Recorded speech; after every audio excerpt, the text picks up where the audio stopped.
Consider this your final warning, Martinez."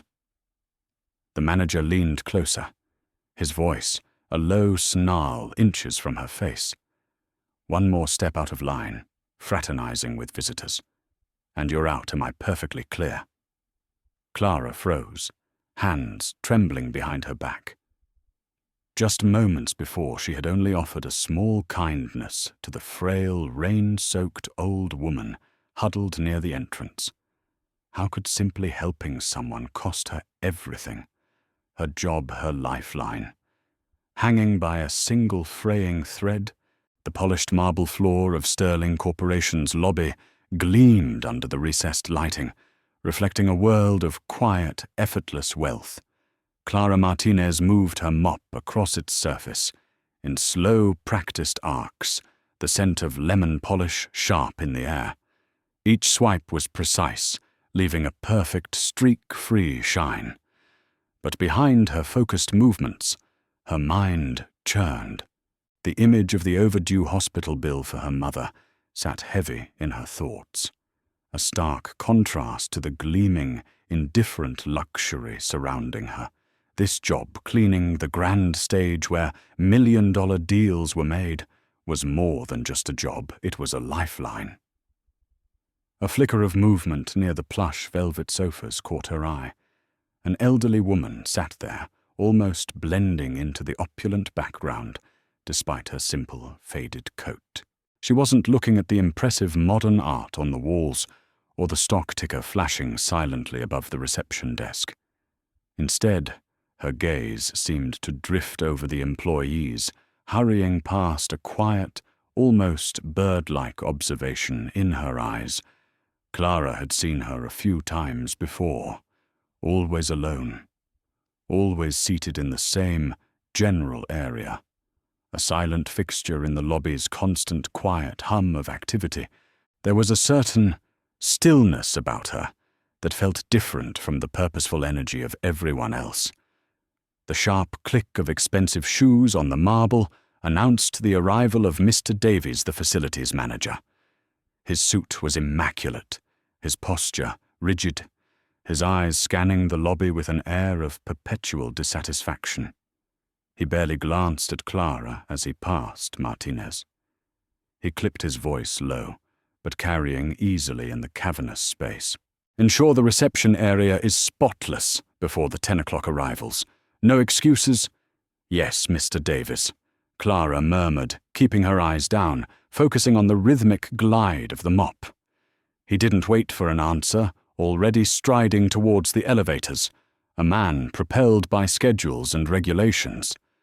Clara continued her work, moving closer to the seating area. The air conditioning, always set to a brisk temperature, seemed particularly chilly today. She noticed the elderly woman subtly draw her thin coat tighter around her shoulders, a slight, almost imperceptible shiver running through her small frame. A moment later, a tissue slipped from the woman's lap, fluttering unnoticed onto the pristine floor near her feet. Compassion tugged at Clara. It was a simple thing, easily ignored. "Keep your head down. Do your job, don't get involved." Those were the unwritten rules for survival here, especially under Mr. Davies's watchful eye. But the image of her own mother, frail in the hospital bed, flashed in her mind. Before she could second-guess herself, Clara subtly angled her path, bending down smoothly, as if checking the floor, and picked up the fallen tissue. She offered it to the woman with a small, hesitant smile. "Excuse me, ma'am," she said softly. "I think you dropped this." The woman looked up, her eyes, clear and surprisingly sharp, meeting Clara's. A flicker of surprise crossed her features, followed by a warm, genuine smile that softened her entire face. "Oh, why, thank you, dear. How very kind of you." Her voice was gentle, cultured, holding a quiet dignity. As the woman took the tissue, her hand brushed against Clara's, and for a brief second, Clara noticed the skin felt papery thin, cool to the touch. Then the woman fumbled slightly in her handbag, pulling out an older model smartphone that looked distinctly out of place amidst the sleek, modern technology everyone else carried. She squinted at the screen, tapping it uncertainly with a finger. A soft sigh escaped her lips. "Oh, honestly," she muttered seemingly to herself, a touch of fond exasperation in her tone. "I'll never get the hang of this thing. James, he means well, always buying me these complicated gadgets." She trailed off, shaking her head slightly, before slipping the phone back into her bag. The name James barely registered with Clara at that moment. Overshadowed by the woman's simple warmth, Clara found herself lingering for just a second too long, her professional mask slipping as she felt a connection to the woman's quiet presence. It was only a second, but it was enough. From across the lobby near the elevator bank, Clara felt a sudden, intense stare. She didn't need to look up to know who it was, Mr. Davies. He hadn't left yet. He was watching her. His disapproval radiated across the space, cold and sharp as a shard of ice. There was no sound, no word, just the weight of that stare. A clear, unambiguous warning. "Get back to work. Don't interact." Clara's breath caught. Heat flooded her cheeks. She immediately snapped her gaze back to the floor, her heart thudding against her ribs. Gripping the mop handle tightly, she forced herself to move away, resuming her cleaning with an intensity that felt brittle, almost desperate.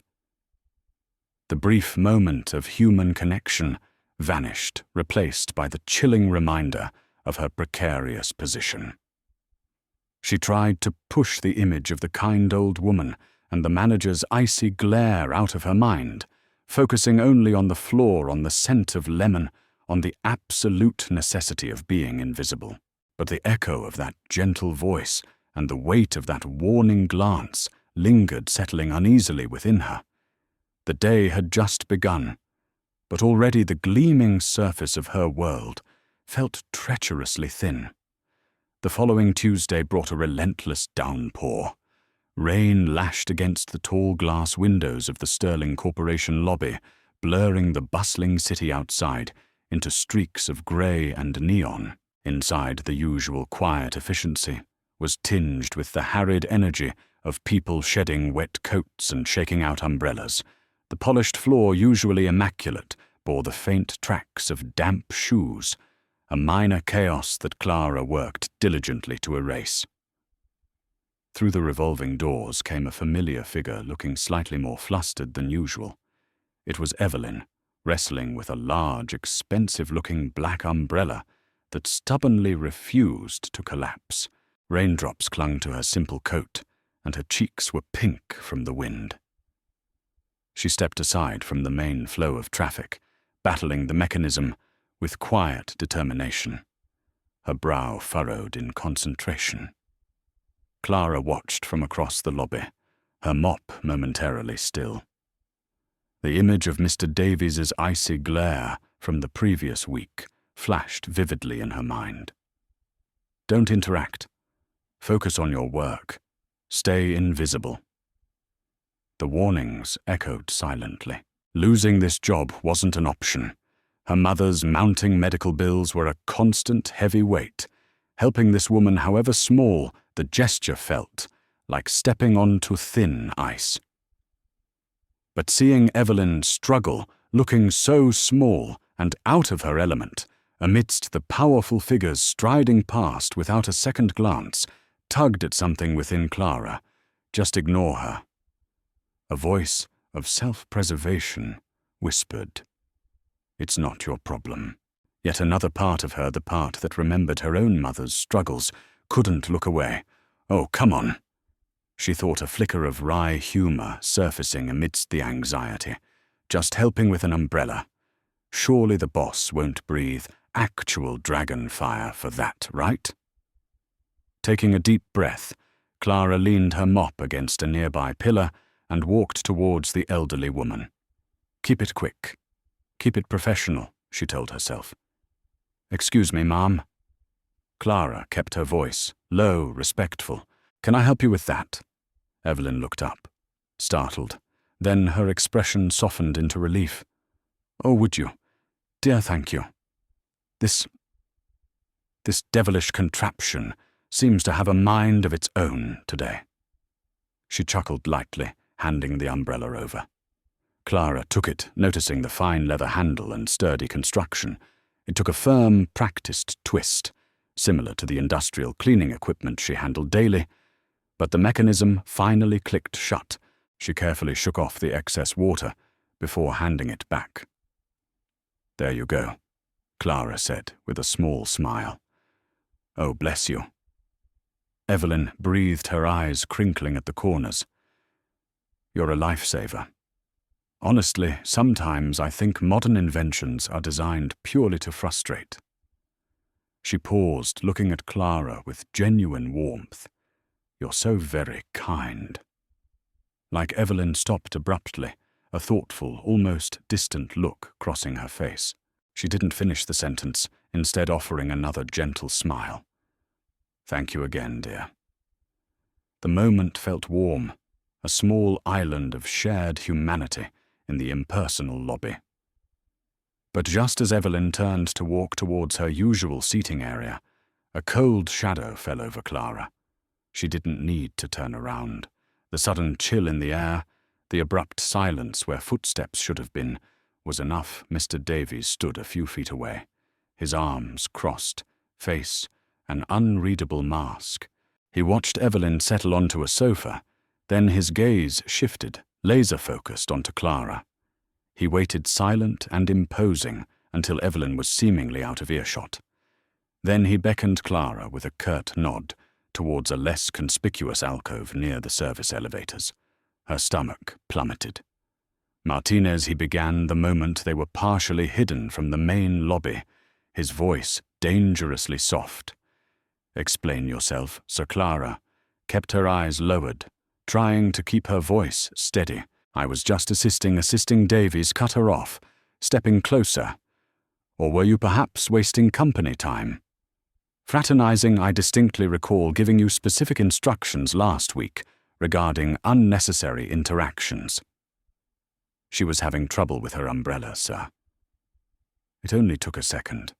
Clara felt her hands begin to tremble slightly and clasped them behind her back. A second. Davies scoffed, a humorless smile touching his lips. Sterling Corporation pays you to maintain the pristine image of this facility. Martinez not to act as personal assistant to every stray visitor who wanders in. Your job description does not include umbrella technician. His words were like sharp little jabs designed to demean, to remind her of her place. Clara bit back the retort that formed on her tongue. Arguing would only make it worse. I understand, sir, she said quietly. It won't happen again. Davies leaned in slightly, lowering his voice further, the implied threat now hardening into something explicit. See that it doesn't. Consider this your final warning. Any further instances of stepping outside your duties. Any more time wasted, any more fraternizing, and you will be seeking employment elsewhere. Am I perfectly clear? The words hung in the air, heavy and absolute. The lifeline she clung to felt thinner than ever. Yes, mister. Davies. Clara managed to whisper the words, tasting like ash in her mouth. Perfectly clear. He gave a sharp, satisfied nod, straightened his tie, and strode away without another word, leaving Clara standing alone in the alcove, her heart hammered against her ribs, a frantic bird trapped in a cage. She took a shaky breath, leaning against the cool wall for support. Glancing quickly towards the lobby, she saw Evelyn sitting quietly, seemingly unaware of the storm that had just broken over Clara's head.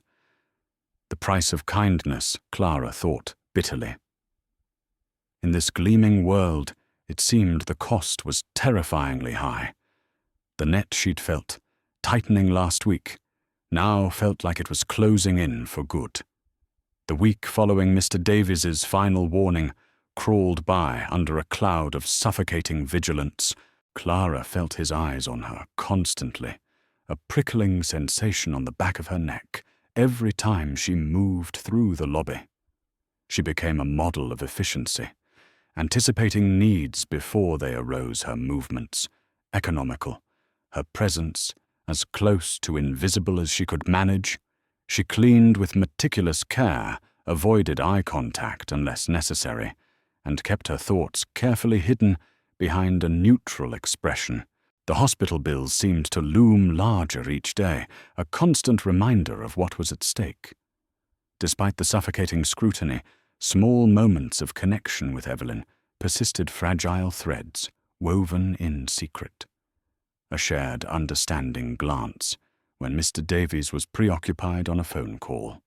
A quiet "good morning, dear," whispered as Evelyn passed Clara's cleaning cart. Once, seeing Evelyn looking particularly tired, Clara discreetly left a fresh bottle of water on the small table beside her usual sofa, pretending to wipe down its surface before moving quickly away.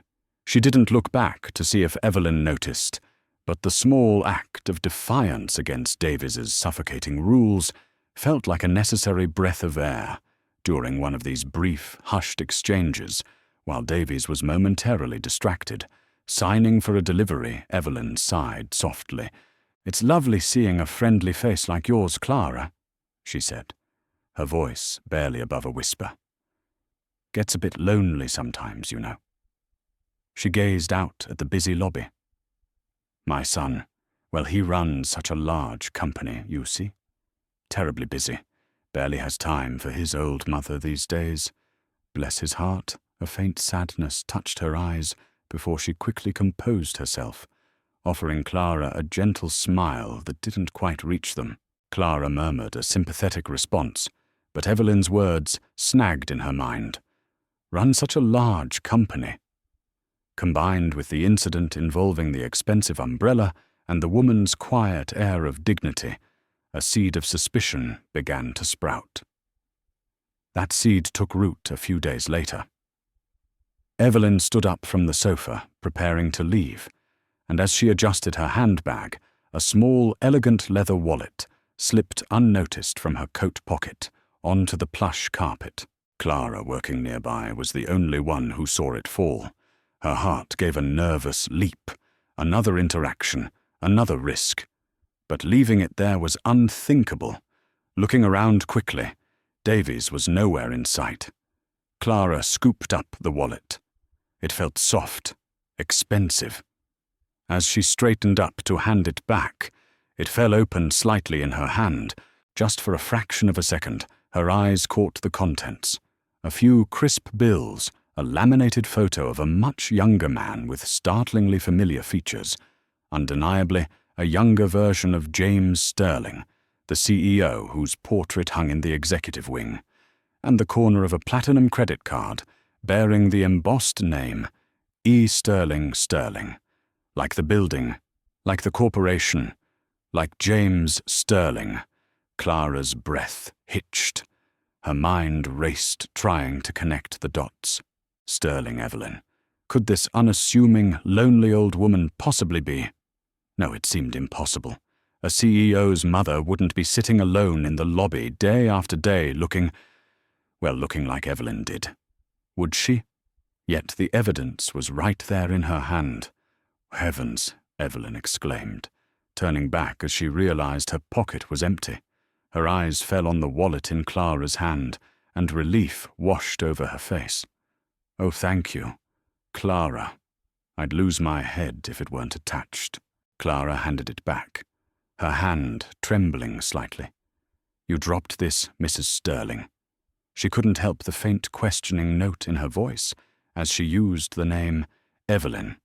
Simply smiled warmly, taking the wallet without confirming or denying the name, seemingly oblivious to Clara's internal turmoil. "You truly are an angel, dear," she said, patting Clara's arm gently before turning and walking towards the exit, leaving Clara reeling in confused silence. Her confusion, however, was soon overshadowed by renewed fear. Later that afternoon, while making her rounds, Clara noticed Evelyn standing near the entrance to the executive elevator bank. a strictly restricted area for unauthorized personnel. Evelyn seemed slightly lost, peering curiously at the polished steel doors. Before Clara could even think about approaching her, Mr. Davies materialized, his face thunderous. He didn't confront Evelyn directly. Instead, he intercepted Clara moments later, his voice tight with fury. Martinez, was Mrs. Sterling just attempting to access the executive wing? I just saw her standing there, sir, Clara stammered. I don't know. You don't know. Davies cut her off. It is your responsibility to ensure the lobby area is secure and visitors remain in designated zones. Her presence near a restricted area is a direct result of your failure to monitor properly. Worse, it suggests you have been encouraging her presence, making her feel comfortable enough to wander. No, sir, I haven't enough. Davies snapped my office. Now. The walk to his small, sterile office felt like marching towards an execution. Mr. Davies sat behind his desk, pulling out a file with Clara's name on it. He tapped a sheet of paper, her performance review. As you know, Martinez, your probationary period requires consistent adherence to company policy. He began, his tone cold and formal, based on recent observations, including your repeated unauthorized interactions with visitors and culminating in today's security lapse near the executive wing. Your performance is deemed unsatisfactory. He detailed the infractions, twisting every small interaction, every moment of kindness, into a violation of protocol. The incident with the umbrella, the brief conversations, even presumably the act of returning the wallet, all painted as negligence and insubordination. I am placing you on formal notice. Davies concluded, pushing the paper across the desk. It detailed vague requirements for immediate and sustained improvement in professionalism and adherence to protocol. You have 1 week, Martinez. 1 week to demonstrate a complete turnaround. If at the end of 7 days your performance has not drastically improved to meet Sterling Corporation standards, your employment will be terminated. Clara stared at the paper, the black ink swimming before her eyes. 1 week, it felt like a death sentence. How could she possibly improve when her very existence seemed to be the problem in Mr. Davies's eyes? How could she avoid the kind woman in the lobby without being deliberately cruel? And underlying the fear was the dizzying, terrifying suspicion. Was she risking everything for the unknown mother of the CEO himself? The net hadn't just tightened, it felt like it had finally closed. She walked out of the office on numb legs, the weight of the impossible ultimatum and the unbelievable possibility pressing down on her, threatening to crush her completely. The days of Clara's probation week were a tightrope walk over a chasm of anxiety. She scrubbed, polished, and tidied with a relentless focus, hyper-aware of Mr. Davies's hawk-like supervision. He seemed to be everywhere, his presence a constant oppressive weight. Clara avoided the main seating area where Evelyn often sat, forcing herself to keep her distance. The memory of Davies's threat a cold knot in her stomach. Yet every time she caught a glimpse of the elderly woman, sitting alone, a pang of guilt mixed with a strange, persistent curiosity twisted inside her. Sterling. Could it be true? It was Thursday afternoon, 2 days before her week was up. The lobby buzzed with the usual late afternoon traffic. Executives heading out, messengers rushing in. Evelyn was there seated quietly, reading a book. Clara was meticulously wiping down the glass panels near the entrance when she saw Mr. Davies approaching Evelyn, his stride purposeful, his expression grim. Clara's breath caught. Oh no, please not. Now. Davies stopped directly in front of Evelyn, blocking her view. He didn't raise his voice, but his tone dripped with condescension, loud enough for those nearby, including Clara, to hear, madam. He began a falsely polite smile, barely masking his irritation. "I must remind you again that this lobby seating is primarily for clients and scheduled visitors of Sterling Corporation." Evelyn looked up, startled. "Oh, I was just waiting." "Quietly indeed." Davies continued, his eyes flicking dismissively over her simple coat. "However, you seem to spend a considerable amount of time here, day after day, without any apparent appointment. It creates an impression. We strive to maintain a certain professional atmosphere." Evelyn flushed slightly. "I assure you, I'm not causing any trouble." "Perhaps not intentionally," Davies conceded coolly, "but your constant presence is noted, and frankly disruptive to the lobby's intended function. I must ask you to please gather your belongings and leave the premises." Leave? He was kicking her out, humiliating her in front of everyone. Clara felt something snap inside her. The fear for her job, the carefully constructed wall of invisibility she'd built. It all crumbled in the face of this blatant cruelty. She couldn't stand by. Not again. Dropping her cleaning cloth onto her cart with a soft thud, Clara walked swiftly across the marble floor, her heart pounding a frantic rhythm against her ribs. She stopped beside Evelyn's chair, placing herself between the elderly woman and the manager, Mr. Davis. Clara said, her voice trembling slightly but clear and firm, "Please stop, Mrs. This lady hasn't done anything wrong. She's not bothering anyone." Davies whirled around his face, contorting with fury. "Martinez, have you lost your mind?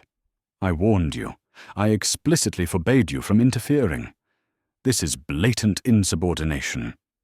"She's just sitting here reading," Clara insisted, gesturing towards Evelyn, who looked up at her with wide, distressed eyes. "You can't just throw her out like she's trash." "It's wrong." Davies spat the word. "I'll tell you what's wrong. An employee who refuses to follow direct orders. An employee who prioritizes chatting up loiterers over her duties. You seem to think the rules don't apply to you, Martinez?" His voice rose, drawing more attention from the hushed lobby. "Well, let me make this perfectly clear." He jabbed a finger towards her. "You have pushed me too far. You are unprofessional, insubordinate, and a liability. You are finished here. Pack your locker. You're fired." The word echoed in the sudden, shocked silence of the lobby. Fired just like that. The lifeline was cut. Tears pricked Clara's eyes, born of fear, and a surge of helpless anger. Davies, seeming momentarily satisfied with the dramatic pronouncement, straightened his jacket. "Security," he called out towards the reception desk. "Escort Ms. Martinez from the building, ding." The soft, almost imperceptible sound of the private executive elevator arriving cut through the tense atmosphere like a knife. Heads turned. The polished steel doors slid open smoothly. James Sterling stepped out, followed by his assistant.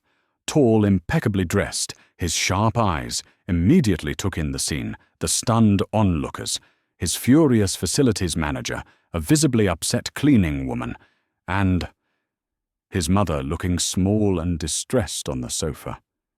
An unnerving stillness fell over the lobby as he surveyed the tableau. His gaze swept from Davies's red face to Clara's tear-streaked one, finally resting on Evelyn with an expression that was unreadable but intensely focused. He walked forward, his movements calm, but radiating an undeniable authority that silenced every whisper. He stopped a few feet from the confrontation.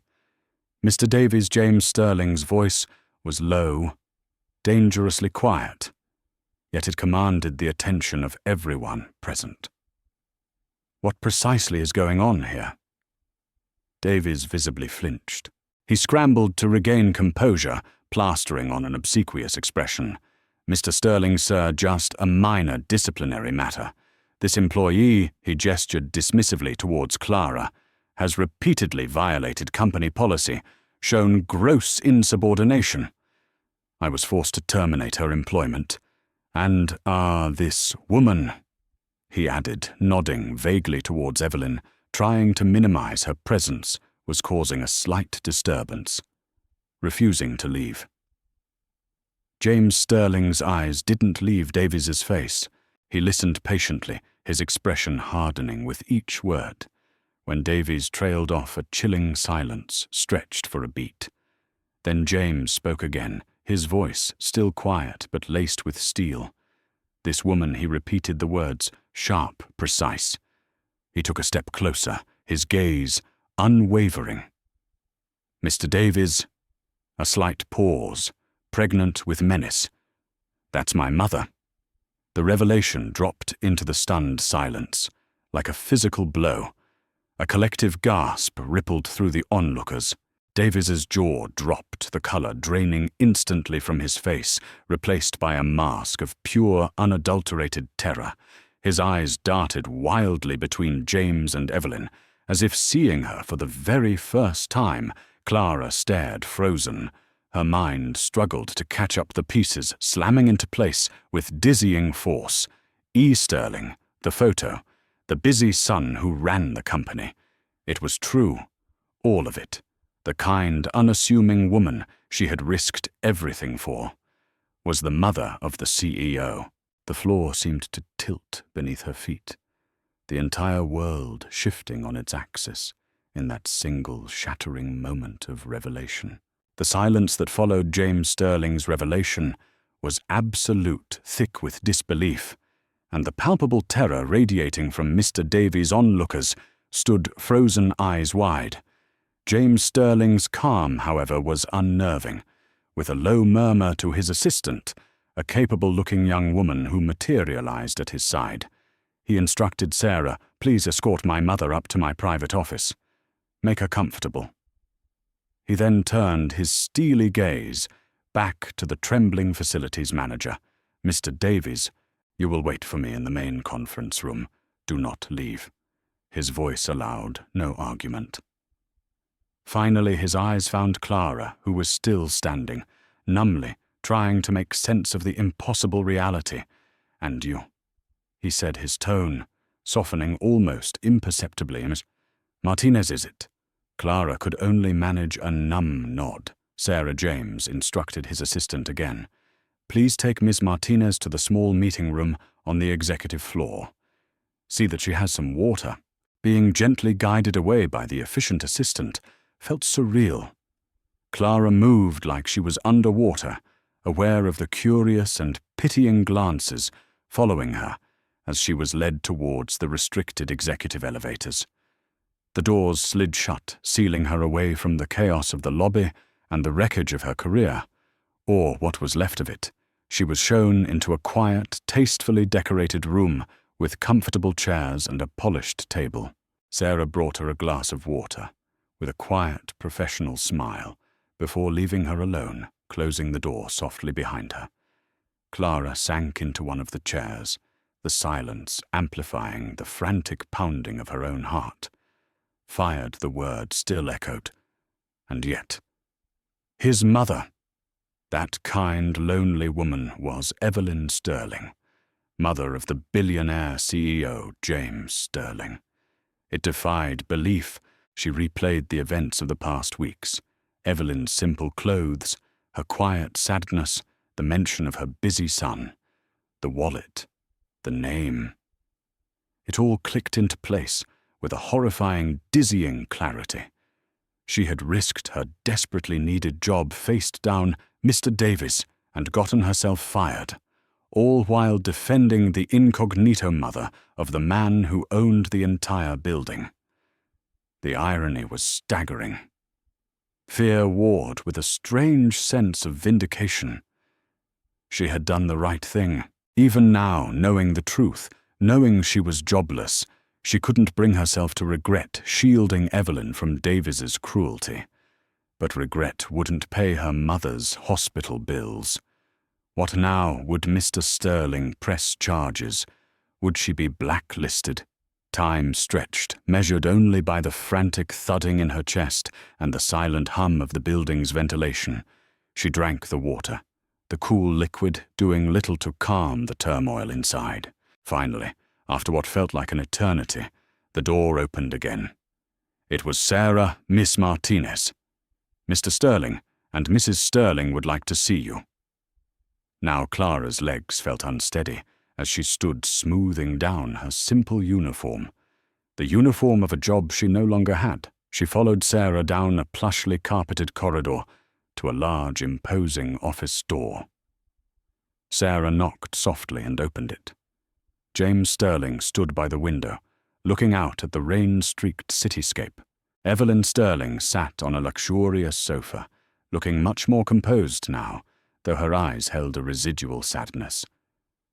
She immediately stood as Clara entered, rushing forward and taking both of Clara's hands in her own warm, papery ones. "Clara, my dear child," Evelyn said, her voice thick with emotion. "There are no words. Thank you.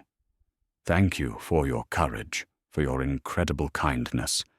You stood up for me when no one else would have dared." Tears welled in her eyes. "You are a remarkable young woman." Clara felt a blush rise to her cheeks. Overwhelmed, I only did what anyone should have done." "Mrs. Sterling." "Please," Evelyn insisted, squeezing her hands gently. "Call me Evelyn James." Turned from the window, his expression serious, etched with lines of concern Clara hadn't seen on his public face. "Clara," he began, his voice deeper, quieter than it had been in the lobby. "First, on behalf of myself and this company, I need to offer you my profound apologies. What you endured today, what my mother endured. It's inexcusable. Mr. Davies's behavior was appalling, and I assure you it will be dealt with severely." He paused, running a hand through his hair, looking genuinely troubled. "My mother. She started visiting the lobby sometimes because she felt disconnected from me," he admitted, glancing at Evelyn with a mixture of affection and guilt. "I've been neglectful, buried in work. She wanted to see my world, I think, without feeling like she was intruding. I never imagined—" He shook his head, unable to finish the thought. "The point is," he continued, meeting Clara's eyes directly, "you showed her kindness and decency. When my own staff failed, you put yourself at risk for her. That speaks volumes." He walked closer. "The termination Mr. Davies issued is, of course, immediately rescinded. Your job is secure. Clara, absolutely secure, and any negative marks on your record are erased." He hesitated for a moment. "Furthermore, Evelyn mentioned your mother is unwell. The hospital bills, consider them taken care of. Completely, no questions asked. It's the least I can do." Clara gasped softly, her eyes widening. The weight of that specific worry, the one that had haunted her day and night, suddenly lifted. Tears threatened again this time. Tears of relief. "Mr. Sterling, thank you. I don't know what to say." "You don't need to say anything," James said gently. "But I want to be clear. You are welcome back to your position, with the full respect and support of this office. No one," he added, his voice hardening slightly, "will ever treat you with disrespect again while you work here. That is my personal guarantee." He looked at her expectantly. It was everything she needed, her job back. Her mother's bills paid the promise of respect, a miracle born from a moment of brave defiance. Yet, a flicker of unease remained. Accepting felt complicated. Was she taking charity? Would colleagues whisper that she only kept her job because she'd accidentally helped the boss's mother? Where was her own agency in this? The relief warred with a stubborn sense of pride, a desire to stand on her own 2 feet, even if those feet were currently standing on very shaky ground. Her mind raced. Her mother needed this help. She needed this job, but she also needed to feel like she earned her place. Not that it was handed to her out of pity or obligation. She looked from James's earnest, waiting face to Evelyn's kind, encouraging eyes. The silence stretched, filled only by the distant sounds of the city and the frantic beating of her own heart.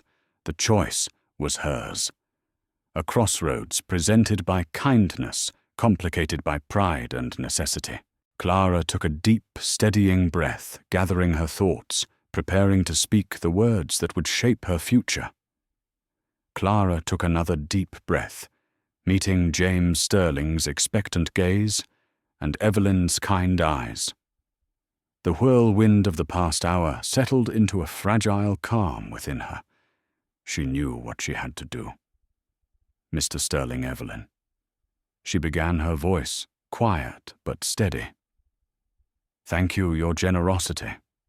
It means more than I can possibly say, especially for my mother. A genuine warmth filled her as she spoke of the lifted burden. I gratefully accept your help with her hospital bills. That changes everything for us.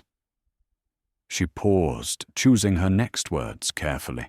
As for my job, I appreciate your faith in me, Mr. Sterling, but I would like to return to my original position, doing the work I was hired to do. I don't want special treatment, only the chance to earn my place here, like everyone else, and to be treated with respect while I do it. She looked directly at James. That's all I ask. A slow smile spread across James Sterling's face, one of genuine admiration. Clara, he said, his tone filled with respect. Your integrity is as remarkable as your kindness. Of course, consider it done. You have not only your job back, but the unwavering support and respect of this entire office, starting from the top. He nodded decisively. And as for Mr. Davies, his actions have consequences. Sterling Corporation doesn't tolerate bullying or disrespect at any level. His employment here is over-effective immediately. Evelyn beamed, reaching out to squeeze Clara's hand again. I knew you were special, dear. The following Monday, Clara walked back into the gleaming lobby of Sterling Corporation, not with the dread of previous weeks, but with a newfound lightness in her step. Word had clearly spread. Mr. Davies was gone. Clara saw his cleared-out office near the service area later that day. The atmosphere felt different, less stifling. Colleagues who had previously ignored her now offered polite smiles or quiet nods of acknowledgement. Some looked curious, others genuinely respectful. Clara simply returned their greetings calmly and focused on her work, but this time she held her head a little higher. She wasn't invisible anymore, nor did she need to be. James Sterling was true to his word. A company-wide memo was issued later that week, reaffirming Sterling Corporation's commitment to a respectful workplace culture, explicitly mentioning that dignity and kindness were core values applicable to everyone from the CEO to the essential support staff who kept the building running. Mandatory sensitivity training refreshers were scheduled for all managers. It wasn't a magic wand, Clara knew, but it was a start, a ripple effect from a single act of defiance in the lobby months past. Life found a new rhythm, a steadier, more hopeful one. Clara's mother, relieved from the crushing financial stress and receiving consistent care, was slowly regaining her strength. At work, Clara performed her duties diligently, her quiet competence earning her genuine respect over time. She was still Clara Martinez, the cleaner, but she carried herself with a quiet confidence that hadn't been there before. Sometimes she found herself offering a kind word or a small helping hand to a new employee who looked lost or overwhelmed, remembering how much a simple gesture could mean. One sunny afternoon during her lunch break, Clara was sitting on a bench in the small urban park across from the Sterling building when a familiar figure approached. It was Evelyn carrying a small bakery box.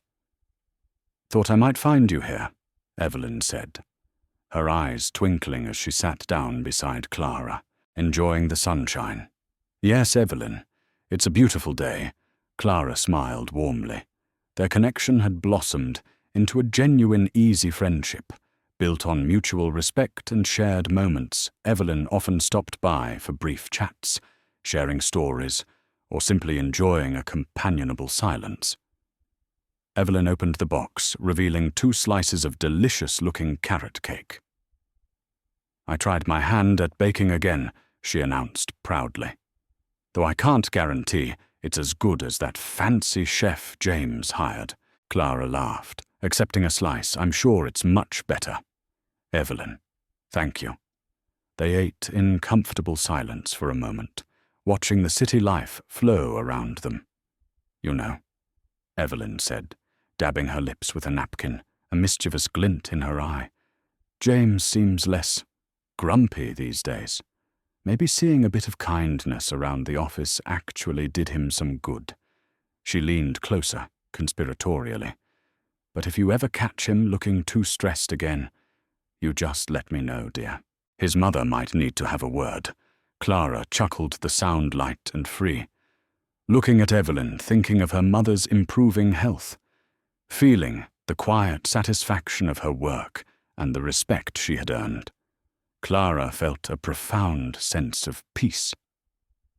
It wasn't the peace of sudden riches or dramatic life upheaval. It was a quieter, deeper kind, the earned peace that came from staying true to oneself, from choosing kindness, even when it was costly, and from understanding that true value wasn't measured in dollars, but in dignity, connection, and the courage to do what's right. The scars of the ordeal remained, but they were reminders of strength, not weakness. And the future, once a landscape of anxiety, now stretched before her, bright with quiet, steady hope. And so Clara found her peace, not in a sudden change of fortune, but in the quiet strength of her integrity and the warmth of genuine connection. Her journey truly makes you wonder, doesn't it? How often might we overlook the depth within someone simply based on appearances? Perhaps the most valuable things in life aren't found in grand lobbies or bank accounts, but are woven into the simple, brave choices we make every day. The choice to be kind when it's difficult, the choice to stand up for what's right, even when we're afraid. Those ripples of decency, however small they seem, can create waves of change we never expected. This story certainly gave us a lot to reflect on, and we hope it resonated with you too. We'd love to hear your thoughts. What part of Clara's journey touched you the most? Was it her quiet courage when facing Mr. Davies Evelyn's gentle wisdom? Or perhaps the way James chose to respond in the end? Share your reflections in the comments below. We truly enjoy reading your perspectives. We also pour our hearts into crafting these narratives, and your feedback is like fuel for us to keep improving.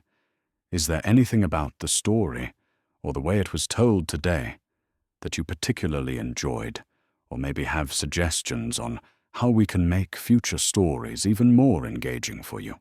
Please let us know in the comments. Your constructive ideas help us grow and bring you better content each time. If Clara's story of kindness and resilience touched your heart, please show your support by giving this video a like. It really helps our stories reach more people. And if you feel this message might resonate with someone you know, please feel free to share it with them. Of course, for more stories that delve into the complexities of life and the strength of the human spirit, don't forget to subscribe to our channel and ring that notification bell. That way, you'll join us for every new journey we embark on together. Thank you so much for spending your time with us today, and sharing in this story. Until next time, take care, be kind to one another, and keep looking for the good.